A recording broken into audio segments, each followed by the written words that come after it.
বাংলাদেশের আসন্ন জাতীয় সংসদ নির্বাচনকে সামনে রেখে পর্দার আড়ালে দ্রুত বদলে যাচ্ছে কূটনীতিক সমীকরণ।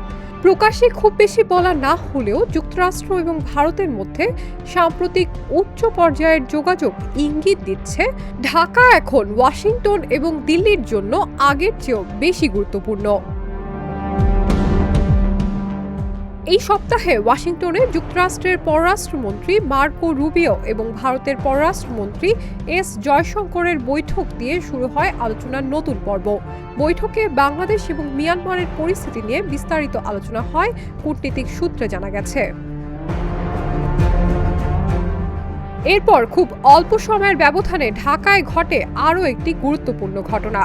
রাজধানীর বারিধারায় ভারতীয় হাইকমিশনের বৈঠকে বসেন যুক্তরাষ্ট্রের রাষ্ট্রদূত ব্রেন্ট টি ক্রিস্টেনসেন এবং ভারতের হাইকমিশনার প্রণয় ভার্মা। কূটনীতিক মহলে এই বৈঠকের সময় এবং ধারাবাহিকতা বিশেষভাবে নজর কেড়েছে। এই বৈঠকের কয়েক ঘন্টা আগেই যুক্তরাষ্ট্রের রাষ্ট্রদূত ক্রিস্টেনসেন গুলশানের নিজের বাসভবনে আলাদা করে সাক্ষাৎ করেন বিএনপির ভারপ্রাপ্ত চেয়ারম্যান তারেক রহমানের স্ত্রী ডাক্তার জোবায়দা রহমান এবং তাদের কন্যা জাইমা রহমানের সঙ্গে। একই দিনে পরপর এই দুই বৈঠককে অনেক পর্যবেক্ষক মোটেই কাকতালীয় মনে করছেন না। কূটনীতিক সূত্রগুলোর মতে এসব যোগাযোগের পেছনে মূল যে বিষয়টি কাজ করছে তা হলো বাংলাদেশের ভবিষ্যৎ রাজনৈতিক ব্যবস্থাপনা নিয়ে যুক্তরাষ্ট্র এবং ভারতের সম্ভাব্য ভিন্ন দৃষ্টিভঙ্গি।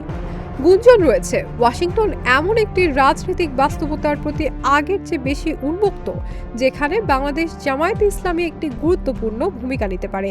অন্যদিকে দিল্লি তুলনামূলকভাবে বিএনপি নেতৃত্বাধীন সরকারের সম্ভাবনাকে বেশি স্বস্তিদায়ক মনে করছে। একমাত্র বিএনপির পক্ষেই সম্ভব এই বাংলাদেশকে সঠিক পথে পরিচালিত করা। বিশ্লেষকরা মনে করছেন যুক্তরাষ্ট্রের রাষ্ট্রদূতের বিএনপি নেতার পরিবারের সঙ্গে সাক্ষাৎ এবং এরপর ভারতীয় হাই কমিশনারের সঙ্গে বৈঠক, এই ধারাবাহিকতা আসলে একটি বৃহত্তর কূটনীতিক প্রক্রিয়ার অংশ। লক্ষ্য একটাই, পারিবারিক মূল্যায়ন বিনিময়, অনিশ্চয়তা কমানো এবং নির্বাচন পূর্ব সময়ে পরস্পরের বিরুদ্ধে কাজ না করা। করব কাজ, গর্ব দেশ, সবার আগে বাংলাদেশ। একজন কূটনীতিক বলেন, বাংলাদেশ যুক্তরাষ্ট্র এবং ভারতের দীর্ঘমেয়াদী স্বার্থ গভীরভাবে জড়িত। তাই নির্বাচনের আগে কারা ক্ষমতায় আসতে পারে এবং নতুন সরকারকে তারা কিভাবে মোকাবেলা করবে, এসব বিষয় দুই দেশের মধ্যে সমন্বয় জরুরি। কূটনীতিক সূত্রগুলোর মতে সামনে আরও বহু প্ল্যাটফর্মে যুক্তরাষ্ট্র এবং ভারতের মধ্যে বাংলাদেশ নিয়ে আলোচনা চলবে। আন্তর্জাতিক ডেস্ক, ঢাকা জার্নাল।